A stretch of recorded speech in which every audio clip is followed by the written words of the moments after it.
Hello. Allahabad विश्वविद्यालय परिवार से जुड़े सभी सदस्यों का मनोज सर द्वारा स्वागत एवं अभिनंदन किया जा रहा है। मनोज सर द्वारा आपका जूरिस्प्रूडेंस की क्लास ली जा रही है और ये जो जूरिस्प्रूडेंस हैं शुरुआती दौर में बता दिया जाए कहाँ कहाँ आपका कंपटीशन में काम करेगा और कहाँ कहाँ जीवन में काम करेगा, तब इसको शुरुआत किया जाए। देखिए, आपका एलएलएम प्रवेश परीक्षा में ये काम करता है, फिर जे और एपीओ के इंटरव्यू में पूछा जाता है। जो लोग एलएलएम किए हैं खासकर उनसे जूरिस्प्रूडेंस से क्वेश्चन ज़्यादा पूछे जाते हैं। तत्पश्चात आपका नेट का जो एग्ज़ाम दे रहे हैं उनके लिए भी काफ़ी फायदेमंद होगा। और तत्पश्चात आपका जो यूपी सिविल जज की परीक्षा है इसमें प्री में लगभग 15 क्वेश्चन यानी कि लगभग 15 क्वेश्चन जूरिस्प्रूडेंस से पूछे जाते हैं। फिर आपका झारखंड जे मेंस में जूरिस्प्रूडेंस है यानी कि कहाँ कहाँ जूरिस्प्रूडेंस काम करेगा। तत्पश्चात आप जूरिस्प्रूडेंस पढ़कर ये जान सकते हैं कि विधि की व्याख्या कैसे की जाए, यानी कि अधिवक्ताओं के लिए भी जूरिस्प्रूडेंस आपका कह सकते हैं विधि का व्याकरण है, विधि का नेत्र है। और जूरिस्प्रूडेंस जानकर आप ये जान सकते हैं कि विधि की कैसे व्याख्या की जाए। जूरिस्प्रूडेंस का पहला लेक्चर आपका बताया गया था और जो पहला लेक्चर हमने बताया था उसमें सामान्य बातें अभी चल रही थी और सभी लोगों को सूचित किया जाता है कि अभी आपका जूरिस्प्रूडेंस की भूमिका चल रही है और 2 या 3 दिन भूमिका में लगते हैं, तब जूरिस्प्रूडेंस स्पेशली रूप से शुरू होगा। अभी आपका कुछ सामान्य बातें जानी जाती हैं शुरुआती दौर में, और वह सामान्य बातें हम बताए थे कि जूरिस्प्रूडेंस का मतलब क्या हुआ, हमने शाब्दिक अर्थ बता दिया था।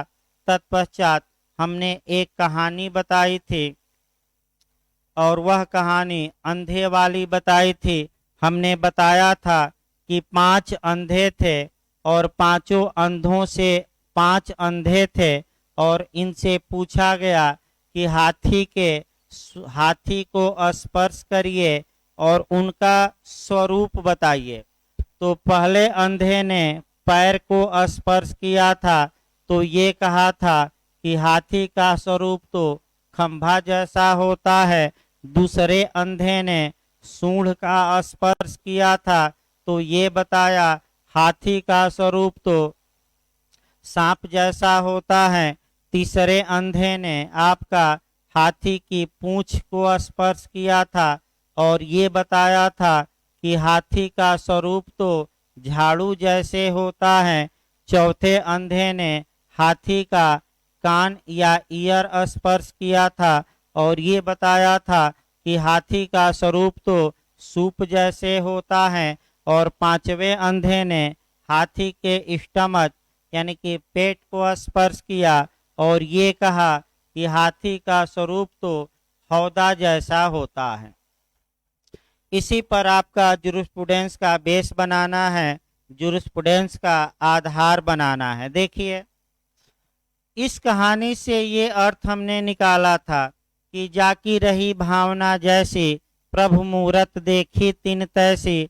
जो उदाहरण आपका रामायण में ये जो सूक्ति है आपका वाक्य है, इस वाक्य का अर्थ जाना जाता है। इसका मतलब ये हुआ कि जिस व्यक्ति की जो भावना रहती है वह भावना वह वस्तुओं को उसी भावना से देखता है।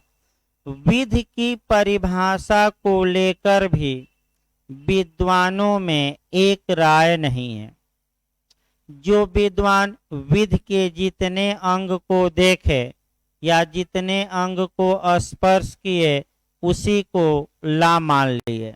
तो पहला आता है जिस प्रकार पहले अंधे ने हाथी के पैर को स्पर्श किया और ये कहा कि हाथी का जो पैर है आपका ये खंभा जैसा है, अतः उसने ये कहा कि हाथी खंभा जैसा होता है।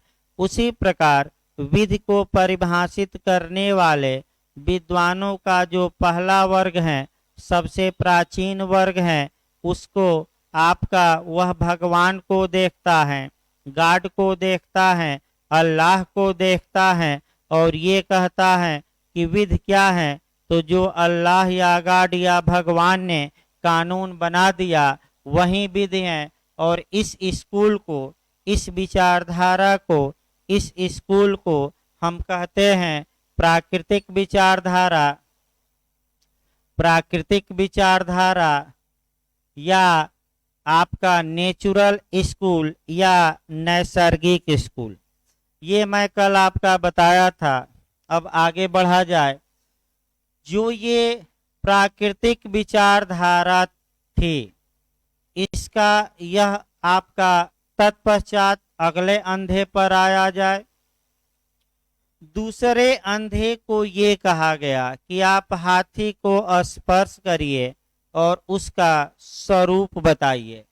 दूसरे अंधे ने हाथी के सूंड को स्पर्श किया और ये कहा कि हाथी का स्वरूप तो स्नेक या सांप जैसे होता है। सेम इसी प्रकार विद्वानों का कुछ वर्ग ऐसा है जो फैशन, कस्टम या यूजेज को ही कानून मानता है। इस वर्ग का नाम दिया गया हिस्टोरिकल स्कूल या ऐतिहासिक विचारधारा। ऐतिहासिक विचारधारा या हिस्टोरिकल स्कूल, यानी कि जिस प्रकार दूसरे अंधे ने हाथी के, अर्थात हिस्टोरिकल स्कूल अब हम देखते हैं, यानी कि आपका दूसरा अंधे के आधार पर हम कहानी को सेट करते हैं।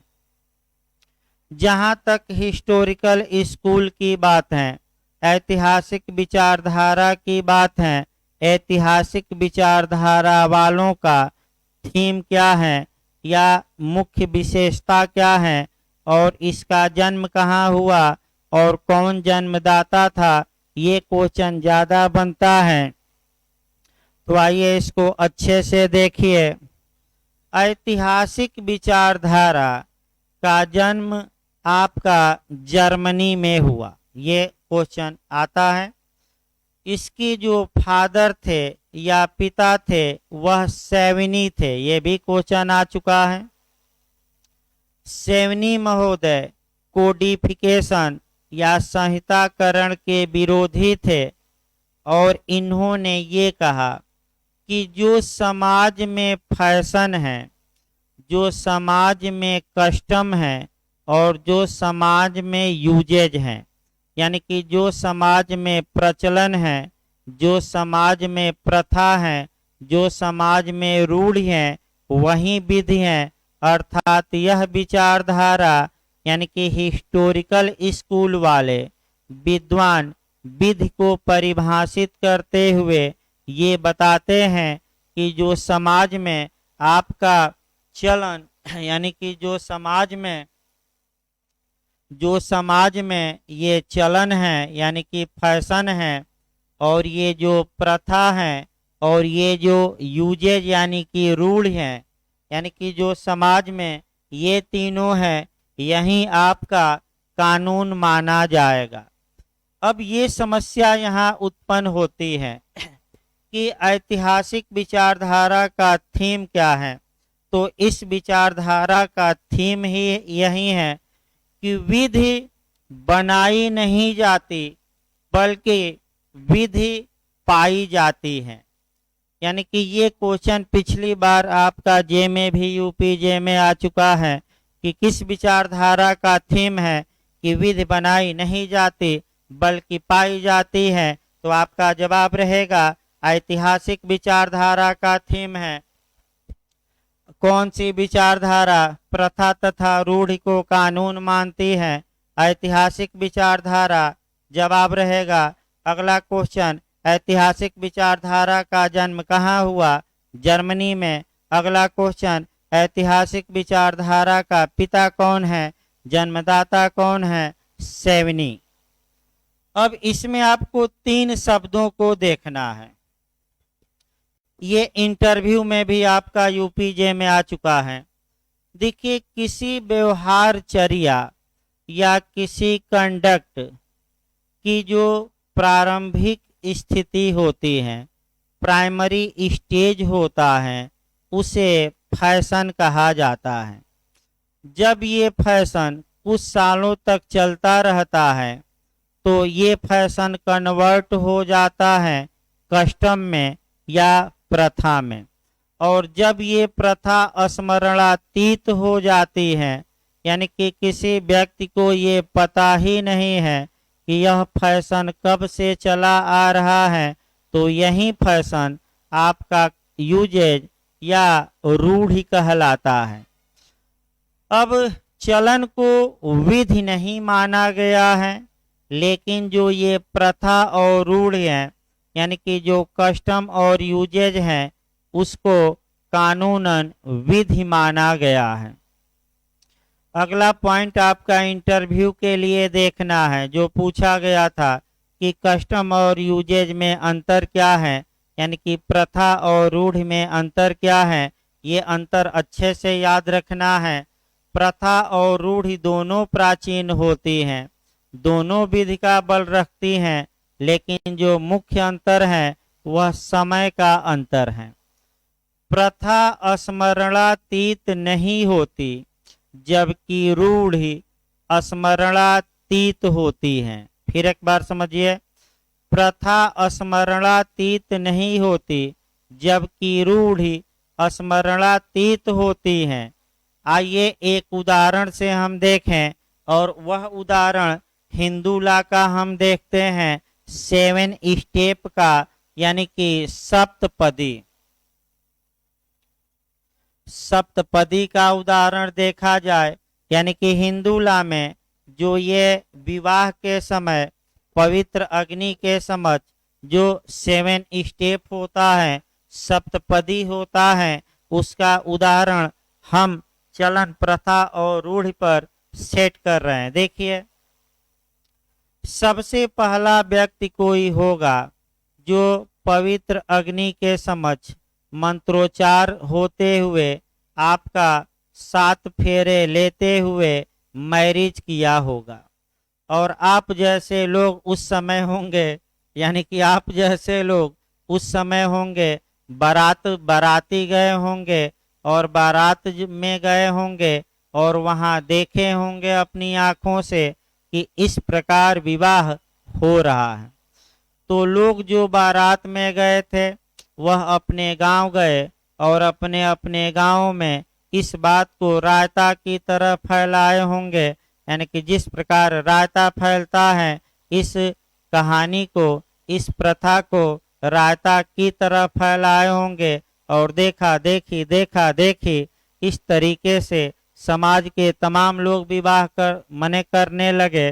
तो जब 100 साल, 2 साल, 3 साल बीत गया और ये आपका ऐसे विवाह होने लगा, तो ये जो फैशन है, अब ये फैशन न रहकर किस में कन्वर्ट हो गया? आपका कस्टम में। और जब यही कस्टम स्मरणातीत हो गया, यानी कि किसी व्यक्ति को ये पता ही नहीं है कि ये जो 7 स्टेप का मामला है ये कब से चला आ रहा है, बस लीक पर गाड़ी चल रही है, यानी कि परंपराओं का हम पालन कर रहे हैं। तो ऐसी दशा में वहीं अब जो प्रचलन था या चलन था, अब ये प्रथा बना था, और ये प्रथा अब किस में कन्वर्ट हो गई? रूढ़ि में, यूजेज में। अब हमें अगले पॉइंट पर ये आना है कि ये जो प्रथा और रूढ़ है, ये समाज ही बनाता है, समाज ही इसका पालन करता है। तो आखिर क्यों लोग समाज के लोग क्यों इसका पालन करते हैं, इसके पीछे दबाव किसका रहता है, ये भी क्वेश्चन जे में आ चुका है कि प्रथा के पीछे दबाव किसका है, यानी कि प्रेशर किसका है, सेंसन किसका है, शास्ति किसकी है, अनुशास्ति क्या है, क्यों लोग पालन करते हैं। क्योंकि अगर लोग प्रथा और रूढ़ का पालन नहीं करेंगे तो ऐसी दशा में जो ये सोसाइटी है, जो समाज है, इन्हें दंडित करेगा। यानी कि कुल मिलाकर समाज के भय के कारण ही लोग इन प्रथाओं और रूढ़ियों का पालन करते हैं।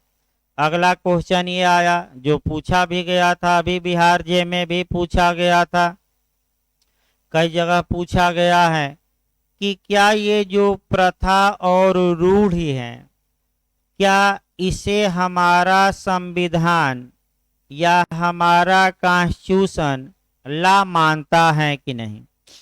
तो हमारी भारतीय संविधान या हमारे इंडियन कॉन्स्टिट्यूशन के आर्टिकल 13(1)(a) में, नहीं 13(3)(a) में हमारे भारतीय संविधान के अनुच्छेद 13(3)(a) में विधि को बताया गया है और विधि के अंतर्गत 8 बातों को समाहित किया गया है और इन 8 बातों में 2 बातें आपका कस्टम और यूजेज लिखी गई हैं, यानी कि 2 बातें प्रथा और रूढ़ लिखी गई हैं।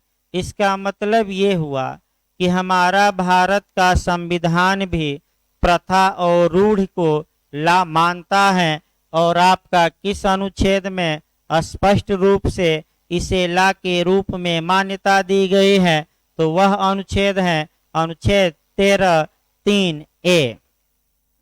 इस प्रकार आपका जो प्रथा और रूढ़ है आपका हिंदू लॉ में भी मिलेगा, इसके बाद मुस्लिम लॉ में हम बताएंगे, फिर आपका अभी बिहार जे में पूछा भी गया था एपीओ में कि इंडियन एविडेंस एक्ट के किन किन धाराओं में कस्टम और रूढ़ को मान्यता दी गई है, तो वो भी हम आगे चलकर बताएंगे।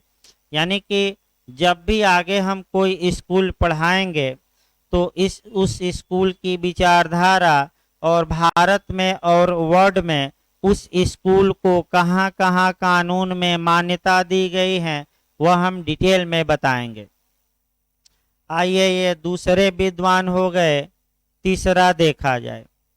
क्योंकि 5 अंधों की कहानी पर मैं मामला सेट कर रहा था, तीसरे अंधे से कहा गया कि हाथी को स्पर्श करो और उसका स्वरूप बताओ, तो उस अंधे ने हाथी के आपका पूंछ को स्पर्श किया था और ये बताया था कि हाथी का स्वरूप तो झाड़ू जैसे होता है।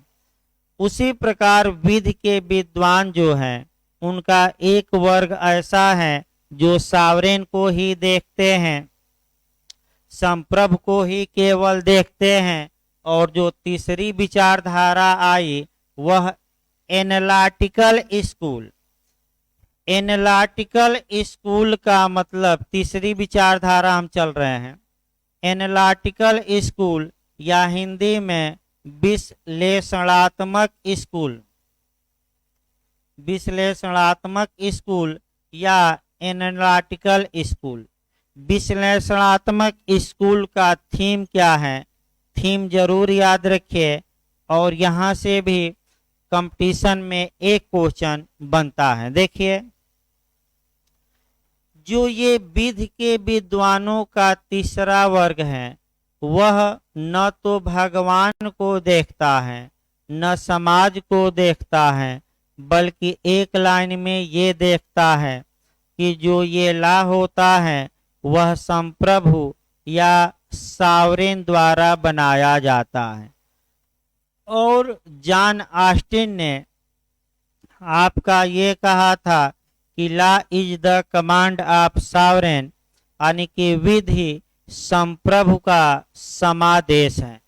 Law is the command of sovereign, यानी कि जो ये विधि हैं, लॉ हैं, ये क्या है, तो ला संप्रभु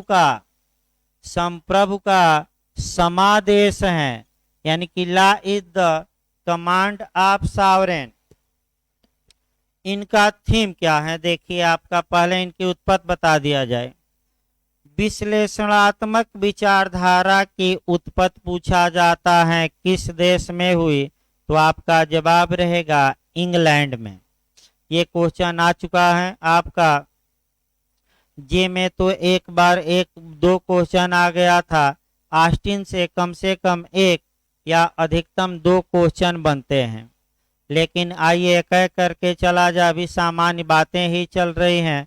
पहला क्वेश्चन ये उठता है कि एनालिटिकल विचारधारा का जन्म कहाँ हुआ था, तो इंग्लैंड मारकर आइएगा। दूसरा क्वेश्चन पूछा है एनालिटिकल विचारधारा के जन्मदाता या फादर या पिता कौन है, तो जॉन ऑस्टिन मारकर आइएगा।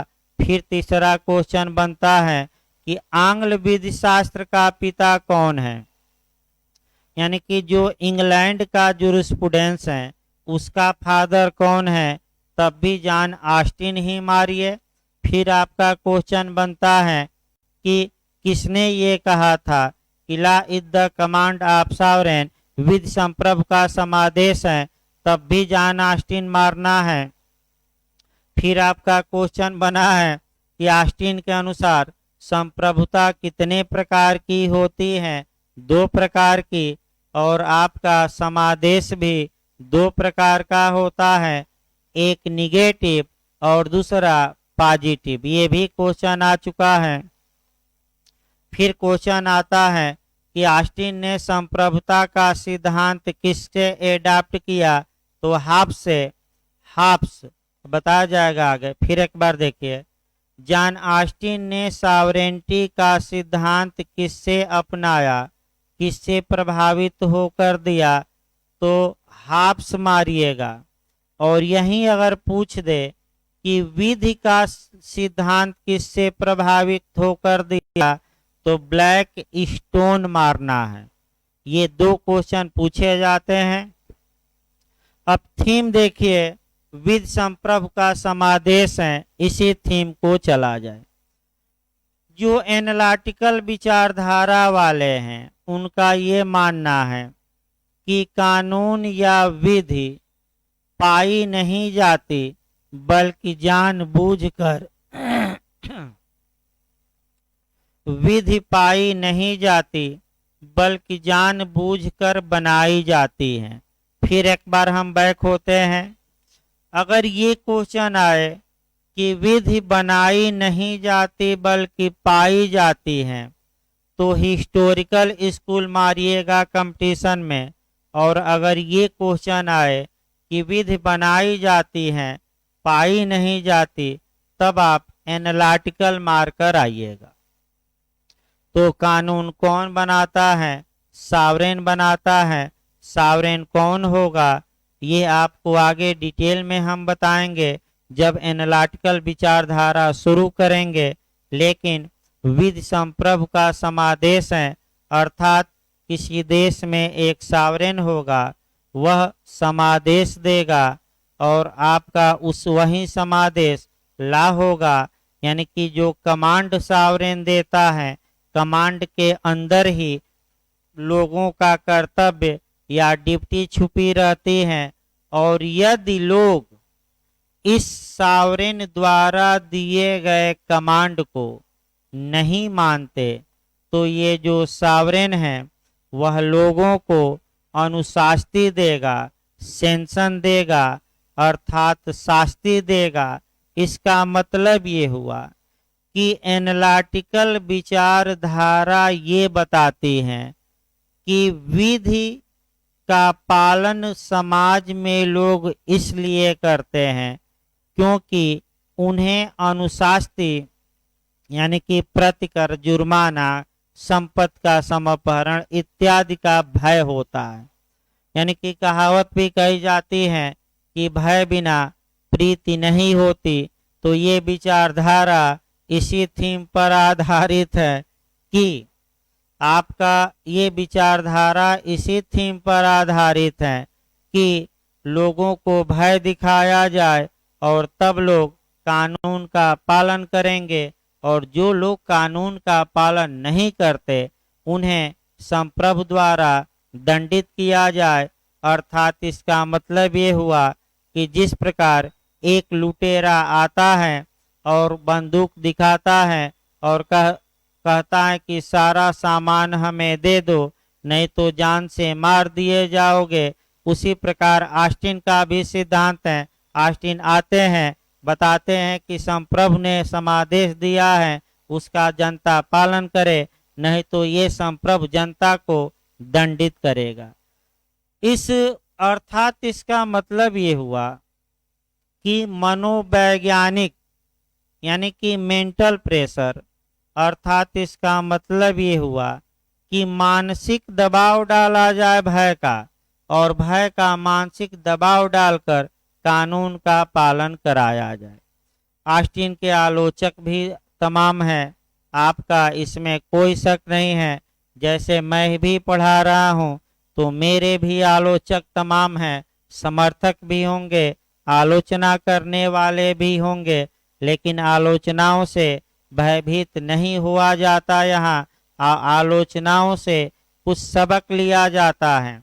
अगर आलोचना स्वस्थ है, आपका उचित है, तो आलोचना को मुझे स्वीकार करने में कोई समस्या नहीं होती, और आलोचना को देखते हुए मैं अपने पढ़ाने की स्टाइल को तुरंत चेंज करता हूँ, इसमें कोई शक शुबहा नहीं है। आइए देखा जाए, इनके आलोचना में प्रोफेसर एलन का ज़्यादा कोटेशन आता है। प्रोफेसर एलन ये कहते हैं कि ऑस्टिन विधि शास्त्र में ताड़ का वृक्ष है। ऑस्टिन विधि शास्त्र में ताड़ का वृक्ष है, तरकुल का। इसका मतलब ये हुआ कि आपका जैसे कि ताड़ का वृक्ष होता क्या है, बहुत लंबा होता है और उसमें आपका बहुत फल दूर लगते हैं और छाया भी नहीं देता। तो एलन कहते हैं कि ऑस्टिन बहुत बड़ी बड़ी डींगे हाँकता है, लेकिन धरातल पर वह दिखाई नहीं देता। जैसे सरकारें हैं, बहुत बड़ी बड़ी डींग हाँकती हैं, ये भ्रष्टाचार हम खत्म कर देंगे, वे भ्रष्टाचार खत्म कर देंगे, लेकिन धरातल पर न लोकपाल का कोई असर है, न अन्य संस्थाओं का, और भ्रष्टाचार या करप्शन दिन दूना रात चौगुना बढ़ता जा रहा है। यानी कि बड़ी बड़ी बातें फेंकना तो हम नहीं कर रहे हैं, ये प्रोफेसर एलन कह रहे हैं कि ऑस्टिन बड़ी बड़ी बातें तो करता है, लेकिन धरातल पर उन बातों का कोई महत्व नहीं है। ये विद्वानों का तीसरा वर्ग हमने बताया। आइए विद्वानों का चौथा वर्ग चला जाए। जो विद्वानों का चौथा वर्ग है वह सोशलिस्ट थ्योरी है, यानी कि सामाजिक विचारधारा। सोशलिस्ट थ्योरी या सामाजिक विचारधारा या सोशलिस्ट स्कूल। अब आइए समाज शास्त्री विचारधारा क्या कहती है। समाज शास्त्री विचारधारा के जो फादर पूछे जाते हैं, पिता पूछे जाते हैं, वह जो है आपका कह सकते हैं कि रुडोल्फ वान इहरिंग है। रुडोल्फ वान इहरिंग पूछा जाता है। लेकिन हमें समाज शास्त्री विचारधारा का थीम देखना है कि आखिर ये जो सोशल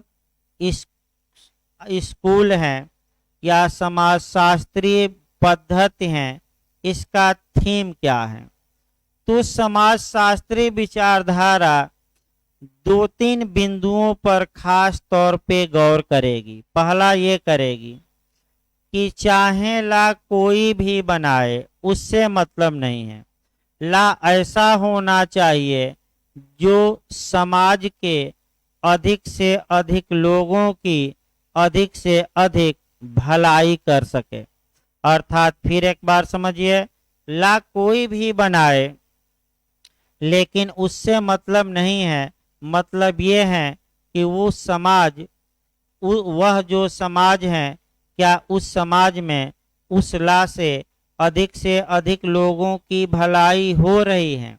और दूसरा पहलू ये है कि अगर समाज में उस कानून का पालन नहीं किया जा रहा है तो उसका रीजन खोजा जाए और कानून को ऐसा बनाया जाए ताकि समाज में उसका पालन हो। जैसे कि इसीलिए इसे आपका मने जूरिस्प्रूडेंस में फिर एक बार समझिए, कानून में जो बातें लिखी गई हैं उसका समाज में पालन होना चाहिए, और यदि कानून में लिखी गई बातों का समाज में पालन नहीं हो रहा है तो उसका रीजन खोजा जाए और उसका कारण खोज के उसका निवारण किया जाए ताकि पुस्तकीय बातें और व्यवहार में जो बातें हैं वह समान हो। एक उदाहरण मैं आपको बता रहा हूँ, वह उदाहरण डावरी एक्ट क्या है, दहेज प्रतिषेध अधिनियम 1961 यानी कि द डावरी प्रोविशन एक्ट 1961 के तहत दहेज लेना और दहेज देना, दहेज के लिए विज्ञापन करना इत्यादि को प्रतिबंधित किया गया है और दंडनीय बनाया गया है। लेकिन क्या ये कानून समाज में लागू है? समाज में आपका बिना दहेज के विवाह मुश्किल हो जा रहा है। इसमें दो पॉइंट हैं कि अगर आपका दहेज लिया जाए तब भी समाज आपत्ति करता है और आपका न लिया जाए तब भी करता है। देखिए एक उदाहरण, अगर कोई लड़का ये चाहता है कि वह बिना डावरी या दहेज का विवाह करे तो मैं भी उसकी इच्छा का पूरी तरह सम्मान करता हूँ, लेकिन वास्तविकता क्या है, अगर वह लड़का ये चाहता है कि उसका विवाह बिना दहेज या डावरी के हो तो ये समाज क्या कहेगा? देखिए समाज यही कहेगा कि ये लव मैरिज किया होगा तभी तो इतने बड़े पद पर होते हुए दहेज नहीं लिया है। और दूसरा ये कह सकता है समाज कि जरूर लड़के में कोई ना कोई बाहरी या अंदरूनी खोट होगा, यानी कि कमी होगी, तभी तो दहेज नहीं ले रहा है, नहीं तो जिस पद पर है लाखों करोड़ों दहेज मिलता, आखिर क्यों बिना दहेज की शादी कर रहा है। यानी कि न लीजिए तब भी समाज ये जीने नहीं देगा और अपना मुख चलाता रहेगा, और लीजिए तब भी। तो ये कानून ऐसा है जो बन तो गया, लागू भी है भारत में, लेकिन आपका इसका पालन समाज में नहीं किया जाता। तो समाजशास्त्री विचारक बताते हैं कि आखिर ये कानून समाज में क्यों नहीं लागू है। आप कारण खोजिए और कारण खोजकर कानून में बदलाव लाइए ताकि जो कानून में बातें लिखी गई हैं वह समाज भी पालन करे। तत्पश्चात आपका यह विचारधारा ये बताती है कि व्यक्तियों के इंटरेस्ट होते हैं, समाज में हित होते हैं, अतः इस विचारधारा को हितों की विचारधारा भी कहते हैं। व्यक्तियों के समाज में इंटरेस्ट होते हैं और कानून का काम है कि जो व्यक्तियों के हित हैं समाज में, जो उसमें टकराव होता है उस टकराव को कम किया जाए, यानी कि हितों के टकराव को कम किया जाए और समाज का विकास किया जाए, कानून लागू किया जाए। यहाँ एक दो उदाहरण इंटरव्यू में बना था, वह ये बना था कि रास्को पाउंड ने जो सोशल इंजीनियरिंग का सिद्धांत दिया था और मायावती जी के सोशल इंजीनियरिंग में क्या अंतर है। तो रास्को पाउंड ने ये कहा था, एक उदाहरण मैं बता रहा हूं, सामाजिक अभियांत्रिकी के तहत ये कहा था कि जिस प्रकार एक नदी है और इंजीनियर एक आता है और नदी के दोनों किनारों से उठाकर पुल बनाता है, इससे होता क्या है कि नदी के उस पार के लोग इस पार और इस पार के लोग उस पार आसानी से आ जा सकते हैं और मेल मिलाप होता है लोगों का। उसी प्रकार समाज है, समाज में भिन्न भिन्न व्यक्ति हैं, उनका हित भी भिन्न भिन्न व्यक्ति है, भिन्न भिन्न है, और कानून ऐसा बनाया जाए जो हितों के टकराव को कम से कम करे और लोगों का या समाज का क्या हो विकास। मायावती जी ने एक बार अच्छे से इसका यूज राजनीति में किया था, और जो आपका अपर वर्ग और लोअर वर्ग में जो हितों का टकराव था, मायावती जी ने दोनों वर्गों को एक प्लेटफार्म पर ला दिया, यानी कि हितों के टकराव को कम किया। तो दोनों वर्ग के लोगों ने मायावती जी को वोट दिया और वह मुख्यमंत्री बनी थी। तो यही पूछा गया था इंटरव्यू में उस समय सोशल इंजीनियरिंग। इस समय आपका मोदी जी भी सोशल इंजीनियरिंग की बात करते हैं, सामाजिक अभियांत्रिकी की, जो अपर वर्ग लोअर वर्ग का जो हितों में टकराव है, इस टकराव को कम करने के लिए इन्होंने SC/ST एक्ट में संशोधन भी किया और अपर वर्ग के लिए 10% आर्थिक रूप से पिछड़ों को रिजर्वेशन भी दिया। ये शुद्ध रूप से आपका जो समाजशास्त्री विचारधारा है, इसमें सोशल इंजीनियरिंग है, उसी की देन है। यानी कि सोशल इंजीनियरिंग राजनीति में भी अपनाई जाती है और समाज में भी। अंतिम जो विद्वानों का वर्ग है वह देखा जाए, ताकि आज भूमिका समाप्त हो तो कल से जूरिस्प्रूडेंस को आगे बढ़ाया जाए, क्योंकि अभी आपका भूमिका चले थीम बताया जा रहा है कि विधि क्या है। इस बारे में विद्वानों का एक मत नहीं है, जो भिन्न भिन्न मत हैं उसी आधार पर विचारधाराएं बन गई। अंतिम हम देखते हैं, फिर अंधों की कहानी पर बैक होइए। जिस प्रकार लास्ट जो अंधा था, हुआ कि स्पर्श करिए स्वरूप बताइए, उसने हाथी के पेट को स्पर्श किया और उसका स्वरूप बताया कि हाथी तो हौदा जैसा है। उसी प्रकार कुछ न्यायाधीश, ज्यादातर न्यायाधीश हैं, कुछ विद्वानों का मत ये है कि जो कानून है ये न्यायपालिका बनाती है, यानी कि विधि आपका पूछा गया था। आपका ये फिर बता दिया जाए, यूपीजे में ये क्वेश्चन आ चुका है और ये क्वेश्चन ये आया है कि न्यायालयों द्वारा उत्पन्न विचारधारा कौन है या न्यायाधीशों द्वारा उत्पन्न विचारधारा कौन है। तो आपका जवाब रहेगा रियलिस्ट थ्योरी। रियलिस्ट थ्योरी का मतलब ये हुआ यथार्थवादी, यथार्थवादी विचारधारा। इसका थीम देखिए क्या है। देखिए 3 एंगल से इसे हमें पढ़ना है रियलिस्ट थ्योरी को। पहला एंगल ये पढ़ना है कि जब न्यायाधीश किसी मामले में कोई फैसला देता है तो ऐसी दशा में उस फैसले पर उस न्यायाधीश का व्यक्तित्व या पर्सनालिटी इफेक्ट डालती है। यानी कि अगर वह न्यायाधीश उदारवादी है तो लोगों के अधिकारों की रक्षा के लिए अधिक फैसला देगा, और यदि वह न्यायाधीश उदारवादी नहीं है तो लोगों के अधिकारों की रक्षा के लिए कम फैसला देगा। ये शुद्ध रूप से उच्च न्यायालय में भी देखा जाता है। वकील साहब डरते हैं कि ये जज की पीठ है और इसमें अगर हमने अपना मामला लगाया तो ये खारिज कर देगा, ये आ जाए बेंच तब डालेंगे, क्योंकि ये उदारवादी हैं। ये उच्च न्यायालय में आप देख सकते हैं।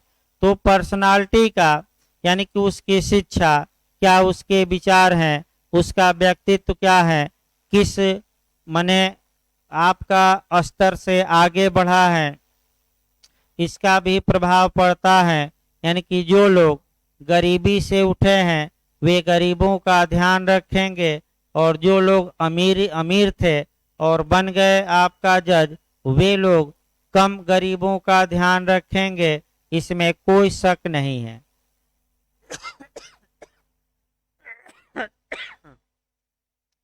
दूसरा इस विचारधारा का जो थीम है वह ये है कि जब न्यायालय निर्णय देता है तो उस निर्णय का प्रभाव विधि बनाने पर पड़ता है। यानी कि न्यायाधीश द्वारा दिए गए फैसले का इफेक्ट कानून बनाने पर पड़ता है, और पड़ा भी है भारत में। जैसे कि शिक्षा का अधिकार, राइट टू एजुकेशन देख लीजिए, ट्रिपल तलाक का प्रतिबंध देख लीजिए, साहबानो प्रकरण देख लीजिए, कानून देख लीजिए, तमाम कानून है, आगे बताए जाएंगे। और अंतिम ये है आपका कि जो न्यायाधीश निर्णय देता है तो निर्णय द्वारा चोरी चोरी चुपके चुपके वह विधि का निर्माण भी कर देता है और आपका कानून भी बना देता है। यानी कि जज कभी भी नहीं कहते कि हम कानून के निर्माता हैं, लेकिन निर्णय में ऐसा आपका वाक्य लिख देंगे कि नए नए नियम वो बना देते हैं। यानी कि ये रियलिस्ट थ्योरी का थीम है। वैसे अब तक के कंपटीशन में आपका कम क्वेश्चन बना है यथार्थवादी विचारधारा से, बस एक क्वेश्चन बना है कि कौन सी विचारधारा जुडिशरी या जज द्वारा सृजित की गई है, उत्पत्ति की गई है। तो आपका जवाब रहेगा ये रियलिस्ट थ्योरी या यथार्थवादी विचारधारा। इस प्रकार हमने 5 अंधों की कहानी बताई, 5 अंधों पर 5 प्रकार के विद्वान बताए, और अगले लेक्चर से अब आपका विधि की परिभाषा पहले बताई जाएगी, लॉ की डिफिनीशन, फिर जूरिस्प्रूडेंस की डिफिनीशन, और तब ये पांचों जो स्कूल हैं इसको हम डिटेल में बताएं।